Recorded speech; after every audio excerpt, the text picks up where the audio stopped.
Göçtük yaylalara, kelime attık mayalara. Göçtük yaylalara, kelime attık mayalara.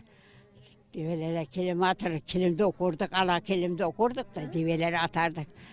Beni 17 yaşında götürdü üç erkek. Deve gidiyordum ben. 11-12 devemiz vardı. Deve gidiyordum.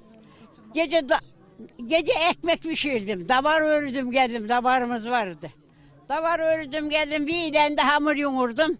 O hamuru da pişire attım. Oradan kızana dedim. Kalk da 2 ekmek pişir bir dedim. Anam dedi her yanlarım dökülüp getirir pişiremeyeceksin dedi.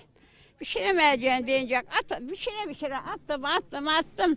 Attım da büküm ederdi. 12 kere yukarı bir büküm ederdi. 12 kere ekmeğe 5 büküm atmış. Pişire. Öyle attım öyle. 2 ay koy.